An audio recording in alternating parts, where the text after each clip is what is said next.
A paz do Senhor Jesus, aqui é o Pastor Caleb e deixa eu lhe perguntar, você tem uma religião? Essa é uma pergunta muito frequente e que implica em algumas coisas quando levada da forma literal. O que eu não falo de levar na forma literal significa que nos dias de hoje existe realmente a sua própria religião. Quando eu lhe pergunto isso, talvez você poderia dizer assim, eu sou um cristão, eu sou um judeu, eu sou um muçulmano, eu sou um kardecista. Porém, o que nós temos visto hoje, não existem mais esses moldes.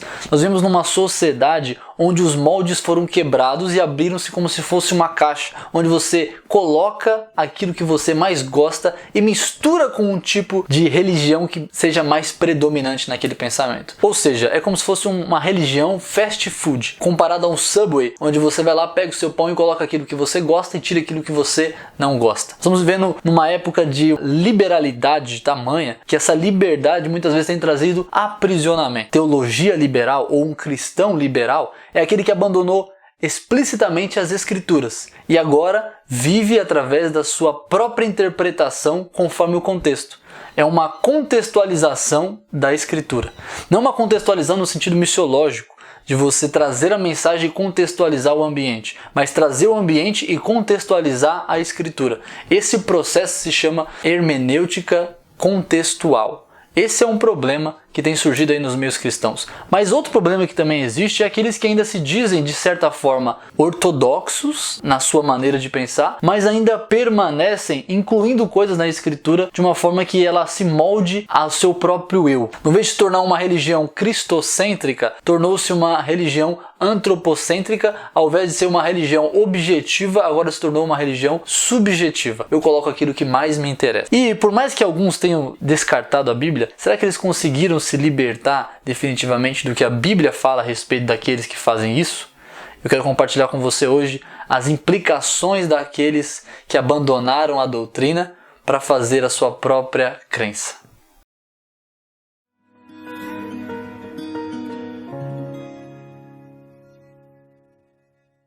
Nossa reflexão começa no Evangelho de Mateus, no capítulo de número 22. Mas para entendermos melhor essa parábola, que é a última de 3 que Jesus conta, nós começamos ali no capítulo 21, quando Jesus é abordado pelos fariseus com um questionamento seguinte: da onde vem tal autoridade para você fazer estas coisas? Estas coisas que eles se referiram era justamente como começou o capítulo 21. O capítulo 21 mostra Jesus entrando com autoridade e sendo reverenciado pelas pessoas que o receberam em Jerusalém com palmeiras. Logo em seguida, Jesus entrou dentro do templo e curava a muitos e expulsava demônios. Logo em seguida, depois disso, o texto nos conta que ele amaldiçoou uma figueira e ela secou imediatamente. Jesus estava ensinando o povo quando de repente ele é surpreendido com essa questão de com que autoridade tu fazes todas estas coisas. Da onde vem esse poder e essa capacidade e essa autoridade para representar e fazer o que o Senhor faz? E Jesus o devolve a pergunta com uma outra pergunta. Para vocês, eu vou responder se vocês me responderem. João Batista, ele falava da parte de Deus ou da parte dos homens? Em outras palavras, as palavras que João Batista pregou eram de Deus, eram verdade ou eram só coisas dos homens? E aí eles ficaram ali encabulados, porque se eles falassem que João Batista era dos céus, Jesus poderia dizer para eles pensavam, então por que vocês não creem? E agora se eles falassem que era dos homens, eles temiam a multidão, porque a multidão cria que João Batista era definitivamente um profeta de Deus. Então eles falam assim, nós não sabemos, por isso eu não vou lhes falar com que autoridade eu faço estas coisas. Em seguida, Jesus, no meio da multidão ensinando, começa a tratar de 3 parábolas, que vão nos ilustrar muito bem a situação dos fariseus diante de Jesus e o que Jesus queria falar para os fariseus. A primeira parábola é a parábola dos 2 filhos que foram convidados a trabalhar com o seu pai. O primeiro deles respondeu atentamente, sim pai, eu irei trabalhar contigo. Só que depois ele não foi. E depois o outro, em seguida, o pai chamando, vai trabalhar comigo? Ele fala assim, não vou. E depois ele foi. Jesus pergunta para os fariseus e para o povo que estava ali, qual dos 2 fez a vontade do pai? E aí eles responderam prontamente, claro, aquele que disse não e depois foi. Jesus, exatamente. Por isso que, falando para os fariseus, as meretrizes e os publicanos, que eram considerados pecadores da época, entrarão no reino dos céus antes de que vocês, ao invés de vocês, porque eles responderam não no princípio, mas depois responderam sim. Jesus estava dizendo ali, em outras palavras, que eles aceitaram a pregação de João Batista, por isso eles se arrependeram. Eles foram aqueles que primeiramente falaram não, mas depois disseram sim. Enquanto que os fariseus eram aqueles que eram religiosos e que disseram sim ao Senhor, mas na hora não disseram não, negando a autoridade e aquilo que João Batista estava pregando da parte de Deus. Em outras palavras, estava dizendo assim que a autoridade de João Batista vinha da autoridade de Deus. Ele conta a segunda parábola. A segunda parábola é a parábola dos maus lavradores. Alguém tinha uma terra e ele colocou ali, plantou vinhas, levantou uma torre e ali colocou lavradores para trabalhar. Ele alugou aquela terra para que outras pessoas pudessem trabalhar naquela terra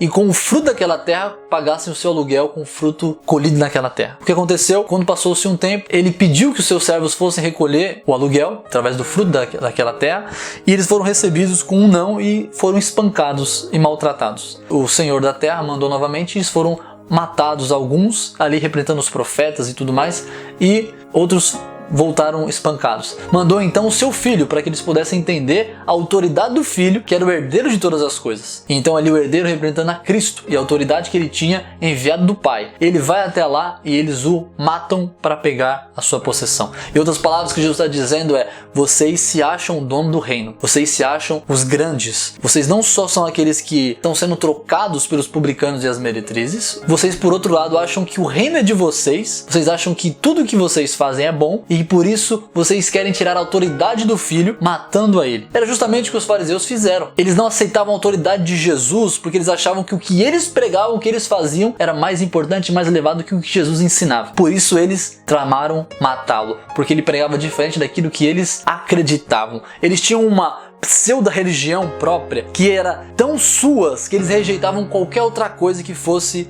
diferente disso. Qualquer coisa que mesmo que viesse da parte de Deus, se não correspondesse com o que eles acreditavam, os seus pressupostos, eles rejeitavam a ponto de matar. A terceira parábola é a parábola das bodas. A parábola das bodas, um rei chamou um povo para participar das bodas do seu filho. As bodas eram do filho. Ele era o grande homenageado nessa festa. O rei era o grande anfitrião dessa festa. Eles eram as grandes personalidades daquela festa, o centro daquela festa. E foi convidado uma série de pessoas e muitas delas disseram não quiseram ir. Outras espancaram os seus próprios servos do rei para que não fossem dadas ali o convite para todos. O que acontece? Ele manda que queimasse a cidade dessas pessoas, mostrando aí a condenação. Novamente aí mostra a indignação de Deus com o que os fariseus estavam fazendo com a palavra de Deus. Tanto não entravam no reino, como impediam as pessoas que queriam entrar. O que acontece ali? Ele manda incendiar as cidades, manda juízo sobre eles e manda convidar mais pessoas. E ali são convidadas pessoas boas e ruins. Quando chega o horário da festa, o banquete está pronto, está tudo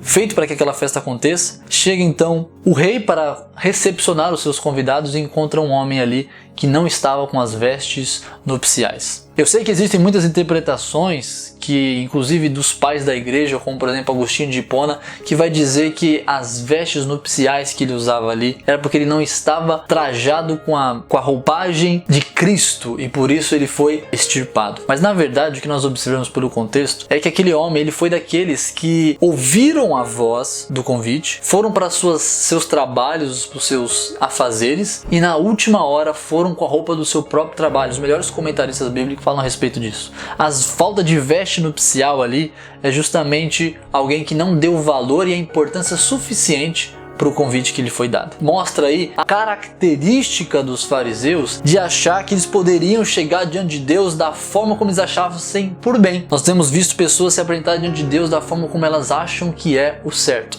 Pessoas aí com um tipo de doutrina onde o amor, um pseudo-amor diferente à parte do amor revelado nas escrituras, tem trazido aí como se esse tipo de amor subjetivo e humano fosse o parâmetro para poder agradar a Deus. Enquanto que a Bíblia mostra que o parâmetro para agradar a Deus é os parâmetros de quem Deus é e do que Ele revela nas Escrituras. Isso mostra aí uma pessoa querendo se apresentar diante de Deus com os seus moldes, na sua própria forma e com a sua própria ordem e pensamento de relevância. O que significa isso?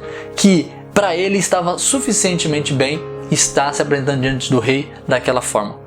Quando o rei pergunta por que você não está com as vestes nupciais, ele emudece, ele não tem o que dizer. E ali ele é levado para ser jogado nas trevas exteriores. Ele é expulso da festa. E ali o texto fala que haverá choro e ranger de dentes. A tristeza e o desprezo do rei sobre aqueles que se acham no direito de chegar na festa do rei, da forma como eles bem entendem. Muitos têm falado a respeito disso, dito que o mais importante é o nosso coração. Muitas pessoas também usam isso de uma outra forma para falar assim: o mais importante é a minha presença na festa. Mas o mais importante na festa não é o seu coração, não é a sua intenção. O mais importante da festa é o Rei e o Cordeiro. O mais importante da festa é Deus. O mais importante da nossa postura diante de Deus, de usarmos vestes nupciais, não é por nós mesmos, mas é por causa do Rei. É por causa da reverência que devemos ter para com o Rei. Essa atitude dos fariseus de acharem que eles deveriam chegar diante de Deus de acordo com as suas crenças, fez com que eles fossem reprovados diante de Deus. O que nós precisamos fazer é voltar para as escrituras da palavra de Deus e abrirmos mão e fazermos um evangelho centrado em Cristo e centrado nas escrituras para agradar a Deus da forma como Ele quer. Para podermos fazer a nossa religião ser paradigmática, no sentido de paradigmática em Deus, de termos os nossos moldes em Deus. Porque quando fazemos de uma forma diferente, nós somos reprovados, nós somos deixados de lado. Quando nós pararmos de fazer uma religião fast food e começarmos a fazer uma religião cristocêntrica, nós vamos mudar a forma como seremos vistos por Deus. Eu quero te encorajar a abrir mão daquilo que você acha certo, para começar a ver aquilo que de fato é certo, que está nas Escrituras. Quero te encorajar a ter como relevante aquilo que Deus considera relevante.